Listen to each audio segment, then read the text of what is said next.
ಮಿತ್ರರೇ ನಮಸ್ಕಾರ. ಮಿತ್ರರೇ, ಆಪರೇಷನ್ ಸಿಂಧೂರ ಮಾಡೋದಕ್ಕೆ ಮತ್ತೊಮ್ಮೆ ಪಾಕಿಸ್ತಾನದಲ್ಲಿ ವೇದಿಕೆ ಸಿದ್ಧವಾಗ್ತಾ ಇದೆ. ಈ ಮಾತನ್ನ ಕೇಳಿದ್ರೆ ನಿಮಗೆ ಆಶ್ಚರ್ಯ ಆಗಬಹುದು. ಆಪರೇಷನ್ ಸಿಂಧೂರ ಮಾಡಿದ್ದು ಭಾರತ ಅಲ್ವಾ, ಪಾಕಿಸ್ತಾನದಲ್ಲಿ ಹೇಗೆ ವೇದಿಕೆ ಸಿದ್ಧ ಆಗುತ್ತೆ ಅಂತ. ನಿಮಗೆಲ್ಲ ನೆನಪಿರಬಹುದು, ಭಾರತ ಅಧಿಕೃತವಾಗಿ ಹೇಳಿಕೆಯನ್ನ ಕೊಟ್ಟಿದೆ, ನಮ್ಮ ಆಪರೇಷನ್ ಸಿಂಧೂರ ಇನ್ನೂ ಮುಗಿದಿಲ್ಲ, ಇದು ಚಾಲ್ತಿಯಲ್ಲಿದೆ. ಭಾರತದಲ್ಲಿ ನಡೆಯುವಂತಹ ಪ್ರತಿ ಉಗ್ರಗಾಮಿ ಚಟುವಟಿಕೆಯನ್ನೂ ಕೂಡ ನಾವು ಆಕ್ಟ್ ಆಫ್ ವಾರ್ ಅಂತಲೇ ಪರಿಗಣಿಸ್ತೀವಿ. ನಮ್ಮಲ್ಲಿ ಯಾವುದೇ ಉಗ್ರ ಚಟುವಟಿಕೆ ಆದರೂ ಕೂಡ ನಾವು ಅದಕ್ಕೆ ಆಪರೇಷನ್ ಸಿಂಧೂರದ ಮಾದರಿಯ ಉತ್ತರವನ್ನೇ ಕೊಡ್ತೀವಿ ಅಂತ ನರೇಂದ್ರ ಮೋದಿ ಸರ್ಕಾರ ಒಂದು ತೀರ್ಮಾನವನ್ನು ಪ್ರಕಟಿಸಿತ್ತು. ಅಂತಾರಾಷ್ಟ್ರೀಯ ವೇದಿಕೆಗಳಲ್ಲೂ ಕೂಡ ಭಾರತ ಸರ್ಕಾರ ಇದನ್ನ ಪದೇ ಪದೇ ಹೇಳಿತ್ತು. ಆದರೆ ಭಾರತ ಸುಮ್ಮನೆ ಇನ್ನೊಮ್ಮೆ ಪಾಕಿಸ್ತಾನದ ಮೇಲೆ ದಾಳಿ ಮಾಡೋದಕ್ಕೆ ಸಾಧ್ಯ ಇಲ್ಲ ತಾನೆ. ನಮಗೇನಾದರೂ ಒಂದು ಪ್ರಚೋದನೆ ಬೇಕಲ್ವಾ? ಪಹಲ್ಗಾಮ್ನಲ್ಲಿ ಅಟ್ಯಾಕ್ ಆಯಿತು, ಅದಕ್ಕೆ ಬದಲಾಗಿ ಆಪರೇಷನ್ ಸಿಂಧೂರ ಆಯಿತು. ಈಗ ಭಾರತವನ್ನ ಮತ್ತೊಮ್ಮೆ ಅದೇ ರೀತಿಯಾಗಿ ಕೆಣಕೋದಕ್ಕೆ ಪಾಕಿಸ್ತಾನದಲ್ಲಿ ಭರ್ಜರಿ ತಯಾರಿ ಆಗ್ತಾ ಇದೆ.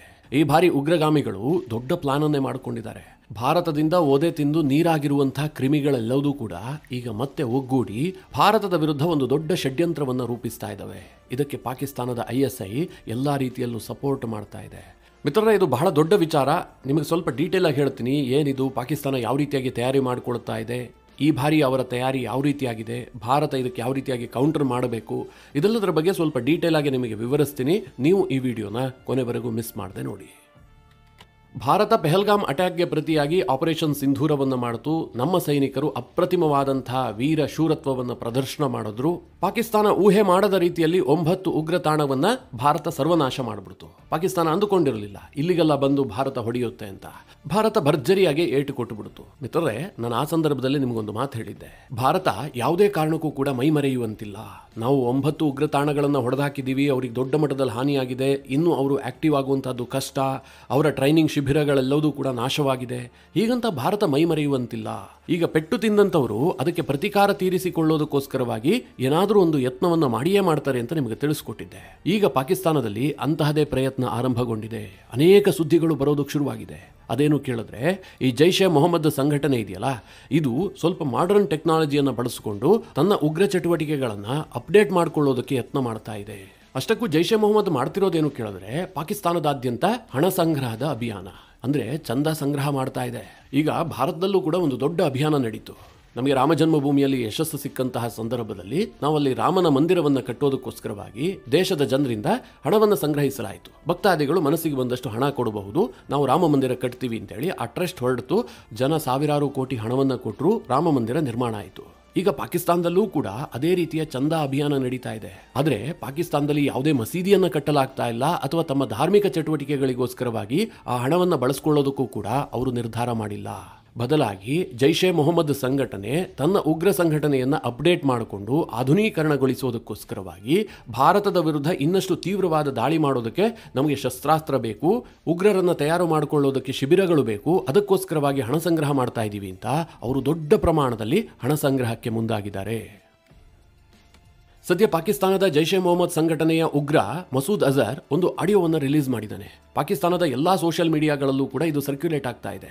ಆ ಆಡಿಯೋದಲ್ಲಿ ಅವನೇನು ಹೇಳಿದಾನೆ ಅಂತಂದ್ರೆ, ನಾವು ಉಗ್ರ ಶಿಬಿರಗಳನ್ನ ಪುನಃ ಸ್ಥಾಪನೆ ಮಾಡಬೇಕು, ಅಂದ್ರೆ ಭಾರತದ ವಿರುದ್ಧ ಹೋರಾಡೋದಕ್ಕೆ ನಮ್ಮ ಸಂಘಟನೆಯನ್ನ ಬಲಪಡಿಸಿಕೊಳ್ಳಬೇಕು, ಅದಕ್ಕೆ ಹಣದ ಅವಶ್ಯಕತೆ ಇದೆ, ನಾವು ಭಾರತದ ವಿರುದ್ಧ ಪ್ರತೀಕಾರ ತೀರಿಸಿಕೊಳ್ತೀವಿ, ಇದಕ್ಕೆ ಪಾಕಿಸ್ತಾನದ ಪ್ರತಿಯೊಬ್ಬರೂ ಕೂಡ ಕೈ ಜೋಡಿಸಬೇಕು ಅನ್ನುವಂತಹ ಒಂದು ಆಡಿಯೋ ದೊಡ್ಡ ಪ್ರಮಾಣದಲ್ಲಿ ಪಾಕಿಸ್ತಾನದಲ್ಲಿ ಸರ್ಕ್ಯುಲೇಟ್ ಆಗ್ತಾ ಇದೆ. ಸದ್ಯದ ಪರಿಸ್ಥಿತಿಯಲ್ಲಿ ಜೈಷ್ ಎ ಮೊಹಮ್ಮದ್ ನೇರವಾಗಿ ಜನರಿಂದ ಹಣ ಸಂಗ್ರಹ ಮಾಡುವಂಥದ್ದು ಕಷ್ಟ ಇದೆ. ಯಾಕೆ ಕೇಳಿದ್ರೆ, ಈ ಪಾಕಿಸ್ತಾನ ಇದೆಯಲ್ಲ, ಇಡೀ ವಿಶ್ವಕ್ಕೆ ಮಂಕುಬೂದಿ ಎರಚೋದಕ್ಕೋಸ್ಕರವಾಗಿ ಜೈಷ್ ಎ ಮೊಹಮ್ಮದ್ ಸಂಘಟನೆಯ ಎಲ್ಲಾ ಬ್ಯಾಂಕ್ ಅಕೌಂಟ್ಗಳನ್ನು ಫ್ರೀಸ್ ಮಾಡಿದೆ. ಕಾರಣ ಏನು ಅಂತ ನಿಮಗೆಲ್ಲ ಗೊತ್ತಿರಬಹುದು. ಪಾಕಿಸ್ತಾನ ಪದೇ ಪದೇ FATFನ ಗ್ರೇ ಲಿಸ್ಟ್ಗೆ ಹೋಗ್ತಾ ಇತ್ತು. ಪಾಕಿಸ್ತಾನದಲ್ಲಿ ಉಗ್ರರಿಗೆ ಫಂಡಿಂಗ್ ಆಗುತ್ತೆ, ಉಗ್ರ ಚಟುವಟಿಕೆಗಳಿಗೆ ಪಾಕಿಸ್ತಾನದಲ್ಲಿ ಸಪೋರ್ಟ್ ಮಾಡಲಾಗ್ತಾ ಇದೆ ಎನ್ನುವಂತ ಆರೋಪದ ಅಡಿಯಲ್ಲಿ ಪಾಕಿಸ್ತಾನವನ್ನ FATF 3 ಬಾರಿ ಗ್ರೇ ಲಿಸ್ಟ್ಗೆ ಹಾಕಿತ್ತು. ಹೀಗಾಗಿ ಪಾಕಿಸ್ತಾನ ಅಂತಾರಾಷ್ಟ್ರೀಯ ಸಮುದಾಯದ ಒತ್ತಡವನ್ನು ಎದುರಿಸೋದಕ್ಕೋಸ್ಕರವಾಗಿ ಈ ಜೈಷ್ ಎ ಮೊಹಮ್ಮದ್ ಇರಬಹುದು, ಲಷ್ಕರ್ ಎ ತೊಯ್ಬಾ ಇರಬಹುದು, ಅಥವಾ ಇತರೆ ಉಗ್ರ ಸಂಘಟನೆಗಳಿದಾವಲ್ಲ, UN ಡೆಸಿಗ್ನೇಟೆಡ್ ಟೆರರ್ ಗ್ರೂಪ್ಗಳಿದಾವಲ್ಲ, ಇವುಗಳ ಬ್ಯಾಂಕ್ ಅಕೌಂಟ್ಗಳನ್ನು ಫ್ರೀಸ್ ಮಾಡಿತ್ತು. ನಾವು ಯಾವುದೇ ಕಾರಣಕ್ಕೂ ಕೂಡ ಅವರಿಗೆ ಹಣ ಹೋಗದಂತೆ ತಡಿತೀವಿ ಅಂತ. ಇದು ಕೇವಲ ಕಣ್ಣೊರೆಸುವ ತಂತ್ರ ಅಷ್ಟೇ. ನಾಳೆ FATFನವರು ಬಂದು ಎಲ್ಲ ಸ್ಟಡಿ ಮಾಡುವಂತಹ ಸಂದರ್ಭದಲ್ಲಿ ಪಾಕಿಸ್ತಾನ ತೋರಿಸುತ್ತೆ, ನೋಡಿ ಇಂತಹ ಉಗ್ರ ಸಂಘಟನೆಗಳ ಇಷ್ಟು ಅಕೌಂಟ್ಗಳಿದ್ವು, ನಾವು ಇದನ್ನೆಲ್ಲ ಬ್ಯಾನ್ ಮಾಡಿದ್ದೀವಿ, ಫ್ರೀಸ್ ಮಾಡಿದ್ದೀವಿ, ಅವ್ರಿಗೆ ಯಾವುದೇ ರೀತಿಯಲ್ಲೂ ಹಣ ಹೋಗ್ತಾ ಇಲ್ಲ, ನಮ್ಮಿಂದ ಯಾವುದೇ ಟೆರರ್ ಫಂಡಿಂಗ್ ಆಗ್ತಾ ಇಲ್ಲ. ಈ ರೀತಿಯಾಗಿ ತೋರಿಸ್ಕೊಳ್ಳೋದಕ್ಕೋಸ್ಕರವಾಗಿ ಪಾಕಿಸ್ತಾನ ಈ ಎಲ್ಲ ಉಗ್ರ ಸಂಘಟನೆಯ ಅಕೌಂಟ್ಗಳನ್ನು ಫ್ರೀಸ್ ಮಾಡಿ ಹಾಕಿತ್ತು.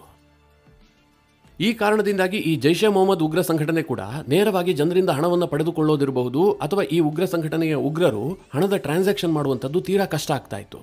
ಅದಕ್ಕೋಸ್ಕರವಾಗಿ ಅವರು ಹೊಸ ಪ್ಲಾನ್ ಮಾಡ್ಕೊಂಡಿದ್ದಾರೆ. ಅದೇನು ಕೇಳಿದ್ರೆ ಈ ಡಿಜಿಟಲ್ ಪೇಮೆಂಟ್ ಸಿಸ್ಟಮ್, ಕೆಲ ಡಿಜಿಟಲ್ ವಾಲೆಟ್ಗಳನ್ನು ರೆಡಿ ಮಾಡಲಾಗುತ್ತೆ. ಅದಕ್ಕೆ ಯಾವುದೇ ಬ್ಯಾಂಕ್ ಅಕೌಂಟ್ನ ಅವಶ್ಯಕತೆ ಇಲ್ಲ. ನೇರವಾಗಿ ಜನ ಡಿಜಿಟಲ್ ವಾಲೆಟ್ಗಳಿಗೆ ಪೇಮೆಂಟ್ಗಳನ್ನು ಮಾಡಬಹುದು, ಅಂದ್ರೆ ಚಂದ ಕೊಡಬಹುದು. ಈ ಜೈಷೆ ಮೊಹಮ್ಮದ್ ಕ್ರಿಮಿ ಮಸೂದ್ ಅಜರ್ ಇದಾನಲ್ಲ, ಈತ ಇದುವರೆಗೆ 30ಕ್ಕೂ ಹೆಚ್ಚು ವಾಲೆಟ್ಗಳನ್ನ ಬಳಸಿದ್ದಾನೆ. ಆತ ಒಂದು ವಾರಕ್ಕಿಂತ ಹೆಚ್ಚಾಗಿ ಒಂದು ವಾಲೆಟ್ ಅನ್ನು ಬಳಸೋದಿಲ್ಲ. ಪದೇ ಪದೇ ಆ ವಾಲೆಟ್ಗಳನ್ನು ಬದಲಾಯಿಸ್ತಾ ಇರ್ತಾನೆ. ಸದ್ಯ ಈ ಜೈಷ್ ಸಂಘಟನೆಯನ್ನ ಪುನಃ ಗಟ್ಟಿಗೊಳಿಸೋದಕ್ಕೋಸ್ಕರವಾಗಿ ಚಂದಾವನ್ನ ಎತ್ತಲಾಗ್ತಾ ಇದೆಯಲ್ಲ, ಇದಕ್ಕೋಸ್ಕರವಾಗಿ 2 ಪ್ರಮುಖವಾದಂತಹ ಡಿಜಿಟಲ್ ವಾಲೆಟ್ಗಳನ್ನು ರೆಡಿ ಮಾಡಲಾಗಿದೆ. ಒಂದರ ಹೆಸರು ಈಸಿ ಪೈಸಾ ಅಂತ, ಇನ್ನೊಂದು ಸಾಡಾ ಪೀಕ್ ಅಂತ. ಸದ್ಯ ಇವರ ಗುರಿ ಎಷ್ಟು ಕೇಳಿದ್ರೆ 120 ಕೋಟಿ ಪಾಕಿಸ್ತಾನಿ ರೂಪಿಯನ್ನ ಸಂಗ್ರಹ ಮಾಡುವಂತಹದ್ದು. ಈ ಹಣದಲ್ಲಿ 300ಕ್ಕೂ ಹೆಚ್ಚು ಉಗ್ರ ಟ್ರೈನಿಂಗ್ ಕ್ಯಾಂಪ್ಗಳನ್ನು ನಿರ್ಮಾಣ ಮಾಡೋದು, ಜೊತೆಗೆ ಅತ್ಯಾಧುನಿಕವಾದಂತಹ ಶಸ್ತ್ರಾಸ್ತ್ರವನ್ನ ಖರೀದಿ ಮಾಡಿ ಜೈಷೆ ಮೊಹಮ್ಮದ್ ಸಂಘಟನೆಯನ್ನ ಹಮಾಸ್, ಹಿಜ್ಬುಲ್ಲಾ ರೀತಿಯಲ್ಲಿ ಅಪ್ಗ್ರೇಡ್ ಮಾಡುವಂತಹದ್ದು ಈ ಹಣ ಸಂಗ್ರಹದ ಮೂಲ ಉದ್ದೇಶವಾಗಿದೆ. ಅನೇಕ ರಾಷ್ಟ್ರೀಯ ಪತ್ರಿಕೆಗಳಲ್ಲಿ ಈ ಬಗ್ಗೆ ದೊಡ್ಡ ಮಟ್ಟದಲ್ಲಿ ಸುದ್ದಿ ಆಗಿದೆ. ಮಿತ್ರರೇ, ಇದು ಭಾರತಕ್ಕೆ ಬಹಳ ದೊಡ್ಡ ಎಚ್ಚರಿಕೆ ಗಂಟೆ. ಈ ಹಮಾಸ್ ಇರಬಹುದು, ಹಿಜ್ಬುಲ್ಲಾ ಇರಬಹುದು, ಇವರೆಲ್ಲರೂ ಕೂಡ ವಿಶ್ವದಲ್ಲಿ ಅತ್ಯಂತ ಶಕ್ತಿಶಾಲಿಯಾದಂತಹ ಉಗ್ರ ಸಂಘಟನೆಗಳು. ಅವರ ಬಳಿಯಲ್ಲಿ ಮಿಸೈಲ್ಗಳಿದಾವೆ, ಡ್ರೋನ್ಗಳಿದಾವೆ, ದೊಡ್ಡ ದೊಡ್ಡ ಭೂಭಾಗದ ಹಿಡಿತ ಅವರ ಬಳಿಯಲ್ಲಿದೆ. ಅಂತಹ ಉಗ್ರ ಸಂಘಟನೆಗಳು ಪಾಕಿಸ್ತಾನದಲ್ಲಿ ಹುಟ್ಟುಕೊಂಡಿದ್ದೇ ಆದ್ರೆ ಭಾರತಕ್ಕೆ ಯಾವ ಮಟ್ಟಿನ ತಲೆಬಿಸಿ ಅಂತ ಯೋಚನೆ ಮಾಡಿ. ಈಗ ಹಮಾಸ್ ಮತ್ತು ಹಿಜ್ಬುಲ್ಲಾ ಯಾವ ರೀತಿಯಾಗಿ ಇಸ್ರೇಲ್ ಅನ್ನ ಟಾರ್ಗೆಟ್ ಮಾಡುತ್ತೋ ಅದೇ ರೀತಿಯಾಗಿ ಜೈಷೆ ಮೊಹಮ್ಮದ್ ಇರಬಹುದು, ಲಷ್ಕರ್ ಎ ತೊಯ್ಬಾ ಇರಬಹುದು, ಇವರ ಟಾರ್ಗೆಟ್ ಭಾರತವೇ ಆಗಿರುತ್ತೆ. ಅವರಿಗೆ ಅತ್ಯಾಧುನಿಕವಾದ ಶಸ್ತ್ರಾಸ್ತ್ರ ಸಿಕ್ಕಿದ್ರೆ ಅದನ್ನು ಅವರೇನು ಪಾಕಿಸ್ತಾನದೊಳಗೆ ಬಳಸೋದಿಲ್ಲ ಅಥವಾ ಇನ್ಯಾವುದೇ ಬೇರೆ ದೇಶಗಳ ಮೇಲೆ ಬಳಸೋದಿಲ್ಲ. ಅವರು ಬಳಸುವಂತಹದ್ದು ಭಾರತದ ಮೇಲೆ. ಸದ್ಯ ವರದಿಯ ಪ್ರಕಾರ ಈ ಜೈಷೆ ಮೊಹಮ್ಮದ್ ಸಂಘಟನೆಯ ಮಸೂದ್ ಅಜರ್ ಹಮಾಸ್ ಮತ್ತು ಹಿಜ್ಬುಲ್ಲಾ ರೀತಿಯಲ್ಲೇ ತನ್ನ ಉಗ್ರ ಸಂಘಟನೆಯನ್ನು ಡೆವಲಪ್ ಮಾಡಬೇಕು ಅಂತ ನಿರ್ಧಾರ ಮಾಡಿದನಂತೆ. ಈ ಉಗ್ರ ಸಂಘಟನೆಗಳಿಗೆ ಮತ್ತು ಪಾಕಿಸ್ತಾನದ ISIಗೆ ಒಂದು ಪಕ್ಕ ಆಗೋಗಿದೆ. ಅದೇನು ಕೇಳಿದ್ರೆ, ಮುಂದೆ ಭಾರತದಲ್ಲಿ ಏನೇ ಉಗ್ರ ಕೃತ್ಯ ಆದರೂ ಕೂಡ ನಮ್ಮ ಮೇಲೆ ಅವರು ದಾಳಿ ಮಾಡಿಯೇ ಮಾಡ್ತಾರೆ.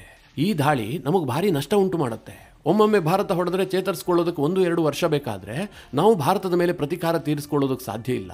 ಅದಕ್ಕೋಸ್ಕರವಾಗಿಯೇ ಈ ಭಾರತದ ದಾಳಿಯಿಂದ ತಪ್ಪಿಸಿಕೊಳ್ಳೋದಕ್ಕೆ ಏನೇನು ಮೂಲಭೂತ ಸೌಕರ್ಯಗಳು ಬೇಕೋ ಅದನ್ನು ನಾವು ಡೆವಲಪ್ ಮಾಡ್ಕೊಳ್ಬೇಕು ಅಂತ ಈ ಉಗ್ರ ಸಂಘಟನೆಗಳು ಯೋಚನೆ ಮಾಡ್ತಾ ಇದ್ದಾವೆ. ಅಂದ್ರೆ ಇವರ ನೆಕ್ಸ್ಟ್ ಟಾರ್ಗೆಟ್ ಇರುವಂತದ್ದು ಪಾಕಿಸ್ತಾನದಲ್ಲಿ ಟನಲ್ಗಳು ಮತ್ತು ಬಂಕರ್ಗಳನ್ನು ನಿರ್ಮಾಣ ಮಾಡುವಂತದ್ದು. ಈ ಹಮಾಸ್ ಟನಲ್ ಇಸ್ರೇಲ್ಗೆ ಯಾವ ರೀತಿಯಾಗಿ ದುಸ್ವಪ್ನವಾಗಿ ಕಾಡ್ತು ಅಂತ ನಿಮಗೆಲ್ಲ ಗೊತ್ತು. ಈ ಬೆಂಗಳೂರಿನ ಒಂದು 2-3 ವಾರ್ಡ್ಗಳನ್ನು ಸೇರಿಸಿದ್ರೆ ಒಂದು ಗಾಜಾ ಆಗುತ್ತೆ. ಅದರಲ್ಲಿದ್ದಂಥ ಹಮಾಸ್ 500 ಕಿಲೋಮೀಟರ್ಗಿಂತಲೂ ಹೆಚ್ಚು ಟನಲ್ ವ್ಯವಸ್ಥೆಯನ್ನು ನಿರ್ಮಾಣ ಮಾಡಿಕೊಂಡಿತ್ತು. ಆ ಟನಲ್ಗಳನ್ನು ನಾಶಪಡಿಸೋದಕ್ಕೆ ಇಸ್ರೇಲ್ಗೆ ವರ್ಷಗಳಾದರೂ ಕೂಡ ಆಗಲಿಲ್ಲ. ಈಗ ಇದರಿಂದ ಪ್ರೇರೇಪಣೆಗೊಂಡಿರುವಂತಹ ಜೈಷ್ ಸಂಘಟನೆ ಪಾಕಿಸ್ತಾನದಲ್ಲೂ ಅಂತಹ ಟನಲ್ ವ್ಯವಸ್ಥೆಯನ್ನು ನಿರ್ಮಾಣ ಮಾಡೋದಕ್ಕೆ ಎಲ್ಲಾ ರೀತಿಯ ಪ್ರಯತ್ನಗಳನ್ನು ಆರಂಭಿಸಿದೆ. ಅದಕ್ಕೆ ISI ಕೂಡ ಸಪೋರ್ಟ್ ಮಾಡ್ತಾ ಇದೆ. ಇವರ ಇನ್ನೊಂದು ಪ್ಲಾನ್ ಏನು ಕೇಳಿದ್ರೆ, ಈ ಹಿಂದೆ ಇವರು ದೊಡ್ಡ ದೊಡ್ಡದಾದಂತಹ ಟೆರರ್ ಕ್ಯಾಂಪ್ಗಳನ್ನು ಹೊಂದಿರ್ತಾ ಇದ್ರು. ಅಲ್ಲಿ ಟ್ರೈನಿಂಗ್ ಕೊಡಲಾಗ್ತಾ ಇತ್ತು. ಸಾಕಷ್ಟು ಉಗ್ರರು ಅಲ್ಲೇ ವಾಸ ಮಾಡ್ತಾ ಇದ್ರು. ಹೀಗಿದ್ರೆ ಆಗೋದಿಲ್ಲ ಅಂತ ಉಗ್ರ ಸಂಘಟನೆಗಳು ಯೋಚನೆ ಮಾಡ್ತಾ ಇದ್ದಾವೆ. ಯಾಕೆ ಕೇಳಿದ್ರೆ, ಒಂದೇ ಕಡೆ ಎಲ್ಲಾ ಉಗ್ರರನ್ನು ಇಟ್ಟುಬಿಟ್ರೆ ಭಾರತ ಒಮ್ಮೆಗೆ ದಾಳಿ ಮಾಡಿ ಎಲ್ಲರನ್ನೂ ನಾಶ ಮಾಡಿಬಿಡಬಹುದು. ಅದಕ್ಕೆ ಈ ಟೆರರ್ ಟ್ರೈನಿಂಗ್ ಕ್ಯಾಂಪ್ಗಳೇನಿದ್ದಾವೆ ಇದನ್ನು ಚಿಕ್ಕ ಚಿಕ್ಕದಾಗಿ ಪಾಕಿಸ್ತಾನದ ಬೇರೆ ಬೇರೆ ಭಾಗದಲ್ಲಿ ರೂಪಿಸಬೇಕು. ಹೀಗೆ ಮಾಡ್ಕೊಂಡಿದ್ದೆ ಆದ್ರೆ ಭಾರತ ಈ ಎಲ್ಲಾ ಟೆರರ್ ಕ್ಯಾಂಪ್ಗಳ ಮಾಹಿತಿಯನ್ನು ಪಡೆದುಕೊಳ್ಳುವಂತಹದ್ದು ಕಷ್ಟ. ಜೊತೆಗೆ ಆ ಟೆರರ್ ಕ್ಯಾಂಪ್ಗಳನ್ನು ಗುರುತು ಮಾಡಿ ಭಾರತ ನಿಖರ ದಾಳಿಗಳನ್ನು ಮಾಡುವಂತಹದ್ದು ಕಷ್ಟ. ಹಾಗೂ ಒಂದು ವೇಳೆ ದಾಳಿ ಮಾಡಿದ್ದೆ ಆದ್ರೆ ದೊಡ್ಡ ಪ್ರಮಾಣದಲ್ಲಿ ನಷ್ಟನೇ ಆಗೋದಿಲ್ವಲ್ಲ. ಈ ರೀತಿಯಾಗಿ ಜೈಷೆ ಮೊಹಮ್ಮದ್ ಪ್ಲಾನ್ ಮಾಡಿಕೊಂಡು ಹಣ ಸಂಗ್ರಹಕ್ಕೆ ಮುಂದಾಗಿದೆ. ಇದಕ್ಕಿಂತಲೂ ಮುಖ್ಯವಾಗಿ ಇವರ ಇನ್ನೊಂದು ದೊಡ್ಡ ಪ್ಲಾನ್ ಏನು ಕೇಳಿದ್ರೆ, ಡ್ರೋನ್ ಟೆಕ್ನಾಲಜಿಯನ್ನು ಅಡಾಪ್ಟ್ ಮಾಡಿಕೊಳ್ಳುವಂತಹದ್ದು. ಈಗ ಉಗ್ರರಿಗೆ ಟ್ರೈನಿಂಗ್ ಕೊಟ್ಟು ಅವರನ್ನು ಭಾರತಕ್ಕೆ ಕಳುಹಿಸಿ ಅವರ ಮೂಲಕವಾಗಿ ದಾಳಿ ಮಾಡಿಸಿದ್ದೆ ಆದರೆ ರಿಸ್ಕ್ ಜಾಸ್ತಿ. ಅದರ ಬದಲಾಗಿ ಈ ಕಮಕಾಜಿ ಡ್ರೋನ್ಗಳಿರಬಹುದು ಅಥವಾ ಕ್ವಾಡ್ ಕಾಫ್ಟರ್ಗಳಿರಬಹುದು, ಇವುಗಳನ್ನು ಖರೀದಿಸಿ ಇವುಗಳ ಮೂಲಕವಾಗಿ ಭಾರತದಲ್ಲಿ ದಾಳಿ ಮಾಡಿದ್ದೆ ಆದರೆ ಭಾರತಕ್ಕೆ ನಷ್ಟನೂ ಜಾಸ್ತಿ ಆಗುತ್ತೆ, ಜೊತೆಗೆ ರಿಸ್ಕ್ ಫ್ರೀ ಆಗಿರುತ್ತೆ ಅಂತೇಳಿ ಪಾಕಿಸ್ತಾನದ ಉಗ್ರ ಸಂಘಟನೆಗಳು ಯೋಚನೆ ಮಾಡ್ತಾ ಇದ್ದಾವೆ. ಮುಖ್ಯವಾಗಿ ಜೈಷೆ ಮೊಹಮ್ಮದ್ ಈ ದಿಕ್ಕಿನಲ್ಲಿ ಹೆಜ್ಜೆ ಕೂಡ ಇಟ್ಟಿದೆ. ಮಿತ್ರರೇ, ಭವಿಷ್ಯದಲ್ಲಿ ಭಾರತಕ್ಕೇನಾದರೂ ಥ್ರೆಟ್ ಇದೆ ಅಂತಂದ್ರೆ ಅದು ಪಾಕಿಸ್ತಾನದ ನ್ಯೂಕ್ಲಿಯರ್ ವೆಪನ್ಗಳಿಂದ ಅಲ್ಲ ಅಥವಾ ಪಾಕಿಸ್ತಾನದ ಸೇನೆಯಿಂದಲೂ ಅಲ್ಲ. ಭಾರತಕ್ಕೆ ನಿಜವಾದ ಥ್ರೆಟ್ ಇರುವಂತಹದ್ದು ಉಗ್ರರ ಕೈ ಸೇರ್ತಾ ಇರುವಂತಹ ಡ್ರೋನ್ಗಳಿಂದ. ಈ ಡ್ರೋನ್ ದಾಳಿಯನ್ನು ತಡೆಯುವಂತಹದ್ದು ಅಷ್ಟು ಈಸಿ ಆದಂತಹ ವಿಚಾರವೇ ಅಲ್ಲ. ಭಾರತ ಅನೇಕ ಘಟನೆಗಳಿಂದ ಪಾಠ ಕಲಿಬೇಕಾಗಿದೆ. ಇತ್ತೀಚೆಗೆ ಉಕ್ರೇನ್ ಏನ್ ಮಾಡ್ತು, ರಷ್ಯಾದ ಒಳಗೆ ಹೋಗ್ಬಿಟ್ಟು ಡ್ರೋನ್ ದಾಳಿಯನ್ನ ಮಾಡ್ತು. ರಷ್ಯಾದ ದೊಡ್ಡ ದೊಡ್ಡ ದೈತ್ಯ ಬಾಂಬರ್ಗಳನ್ನೆಲ್ಲ ಉಡಾಯಿಸ್ಬಿಡ್ತು. ಚಿಕ್ಕ ಚಿಕ್ಕ ಡ್ರೋನ್ಗಳು, 1 ಕೋಟಿ ರೂಪಾಯಿ 2 ಕೋಟಿ ರೂಪಾಯಿಯಲ್ಲಿ ರೆಡಿಯಾದಂತಹ ಡ್ರೋನ್ಗಳು ಸಾವಿರಾರು ಕೋಟಿ ಮೊತ್ತದ ಬಾಂಬರ್ಗಳನ್ನೆಲ್ಲ ಉಡಾಯಿಸ್ಬಿಟ್ವು. ಹಾಗಾದ್ರೆ ರಷ್ಯಾ ಬಳಿಯಲ್ಲೇನು ಏರ್ ಡಿಫೆನ್ಸ್ ಸಿಸ್ಟಮ್ ಇರಲಿಲ್ವಾ? ಎಲ್ಲವೂ ಕೂಡ ಇತ್ತು. ಆದರೂ ಕೂಡ ಆ ಏರ್ ಡಿಫೆನ್ಸ್ ಸಿಸ್ಟಮ್ ಅದನ್ನು ತಡೆಯೋದಕ್ಕೆ ಸಾಧ್ಯ ಆಗಿಲ್ಲ. ಯಾಕೆ ಕೇಳಿದ್ರೆ, ಡ್ರೋನ್ ಅನ್ನ ನೀವು ಸಮೀಪದಿಂದ ಹಾರಿಸಿದಂತಹ ಸಂದರ್ಭದಲ್ಲಿ ಅದು ಏರ್ ಡಿಫೆನ್ಸ್ಗೆ ಗೊತ್ತಾಗೋದೇ ಇಲ್ಲ. ಈಗ ಪಾಕಿಸ್ತಾನದಿಂದ ಒಂದು ಡ್ರೋನ್ ಬರ್ತಾ ಇದೆ ಅಂತಂದ್ರೆ ಅದನ್ನು ನಮ್ಮ ಏರ್ ಡಿಫೆನ್ಸ್ ಸಿಸ್ಟಮ್ ಟ್ರ್ಯಾಕ್ ಮಾಡುತ್ತೆ, ಇಂಟರ್ಸೆಪ್ಟ್ ಕೂಡ ಮಾಡುತ್ತೆ. ಅದೇ ಮಿತ್ರರೇ, ನಮ್ಮದೇ ಯಾವುದೋ ಒಂದು ಪ್ರಾಂತ್ಯದಲ್ಲಿ ಕದ್ದು ಕೂತ್ಕೊಂಡು ಒಂದು ಡ್ರೋನ್ ಅನ್ನು ಹಾರಿಸಿದ್ದೆ ಆದ್ರೆ ಅದು ನಮ್ಮ ಏರ್ ಡಿಫೆನ್ಸ್ ಸಿಸ್ಟಮ್ಗೆ ಗೊತ್ತೇ ಆಗೋದಿಲ್ಲ. ಹೀಗಾಗಿ ಉಗ್ರರು ಏನಾದರೂ ಡ್ರೋನ್ ಟೆಕ್ನಾಲಜಿಯನ್ನು ಅಡಾಪ್ಟ್ ಮಾಡಿಕೊಂಡಿದ್ದೆ ಆದ್ರೆ ಅದು ಭಾರತಕ್ಕೆ ಒಂದು ಚಾಲೆಂಜಿಂಗ್ ವಿಷಯವೇ ಆಗುತ್ತೆ. ಸದ್ಯ ಪಾಕಿಸ್ತಾನಿ ಉಗ್ರರು ಪುನರಪಿ ಅವರು ಶಕ್ತಿಯುತವಾಗೋದಕ್ಕೆ ಪ್ರಯತ್ನ ಮಾಡ್ತಿರೋದು, ಅದಕ್ಕೆ ISI ಸಪೋರ್ಟ್ ಮಾಡ್ತಾ ಇರುವಂತಹದ್ದು ಭಾರತಕ್ಕೆ ಇನ್ನೊಮ್ಮೆ ಆಪರೇಷನ್ ಸಿಂಧೂರದಂತಹ ಒಂದು ಕಾರ್ಯಾಚರಣೆ ನಡೆಸೋದಕ್ಕೆ ಅವರು ವೇದಿಕೆಯನ್ನು ಸಿದ್ಧ ಮಾಡ್ತಾ ಇದ್ದಾರೆ ಅಂತ ನಾನಂತೂ ಭಾವಿಸಿದ್ದೀನಿ. ಭಾರತ ಈಗಾಗಲೇ ಒಂದು ನ್ಯೂ ನಾರ್ಮಲ್ ಅನ್ನು ಸೆಟ್ ಮಾಡಿಬಿಟ್ಟಿದೆ. ನಮ್ಮ ಮೇಲೆ ಉಗ್ರ ದಾಳಿ ಆಗಿದ್ದೆ ಆದರೆ ನಾವು ಅದಕ್ಕೆ ರಿಟಾಲಿಯೇಟ್ ಮಾಡೇ ಮಾಡ್ತೀವಿ, ಪಾಕಿಸ್ತಾನಕ್ಕೆ ಹೊಡಿತೀವಿ ಅಂತ. ಅದರಲ್ಲೂ ಮಿತ್ರರೇ, ಇವರು ಡ್ರೋನ್ಗಳನ್ನೆಲ್ಲ ಬಳಸಿ ಹೊಡೆದಿದ್ದೆ ಆದರೆ ಆಗ ಪಾಕಿಸ್ತಾನವೇ ದಾಳಿ ಮಾಡಿದೆ, ಪಾಕಿಸ್ತಾನದ ಉಗ್ರರೇ ದಾಳಿ ಮಾಡಿದ್ದಾರೆ ಅನ್ನೋದಕ್ಕೆ ಭಾರತ ಸಾಕ್ಷಿಯನ್ನು ಹುಡುಕ್ತಾ ಕೂರಬೇಕಾಗಿಲ್ಲ. ಆಪರೇಷನ್ ಸಿಂಧೂರವನ್ನ ಭಾರತ ಈಸಿಯಾಗಿ ಮತ್ತೆ ಚಾಲು ಮಾಡಬಹುದು. ಹೀಗಾಗಿದ್ದೆ ಆದರೆ ಟ್ರಂಪ್ಗೊಂಥರ ಲಾಭನೇ, ಯಾಕೆಂದ್ರೆ ಮತ್ತೆ ಸೀಸ್ ಫೈರ್ ನಾನೇ ಮಾಡಿಸ್ಬಿಟ್ಟೆ ಅಂತ ಹೇಳಿಕೆ ಕೊಡಬಹುದಲ್ಲ. ಮಿತ್ರರೇ, ಈ ಎಲ್ಲ ಬೆಳವಣಿಗೆಗಳ ಬಗ್ಗೆ ನಿಮ್ಮ ಅನಿಸಿಕೆ ಅಭಿಪ್ರಾಯಗಳೇನು? ಕಮೆಂಟ್ ಮಾಡುವ ಮೂಲಕ ನಮಗೆ ತಿಳಿಸಿ. ಹಾಗೆ ನಿಮಗೆ ಈ ವಿಡಿಯೋ ಇಷ್ಟವಾದರೆ ಲೈಕ್ ಮಾಡಿ. ಜೊತೆಗೆ ನೀವಿನ್ನೂ ನಿಮ್ಮ ನೆಚ್ಚಿನ ಸಂಸ್ಕಾರ ಸೌರಭ ಯೂಟ್ಯೂಬ್ ಚಾನಲ್ನ ಸಬ್ಸ್ಕ್ರೈಬ್ ಮಾಡಿಲ್ಲ ಅಂತಾದರೆ ಈ ಕೂಡಲೇ ಸಬ್ಸ್ಕ್ರೈಬ್ ಮಾಡಿ. ಮುಂದಿನ ಎಲ್ಲ ಅಪ್ಡೇಟ್ಗಳ ನೋಟಿಫಿಕೇಷನ್ಗಾಗಿ ಬೆಲ್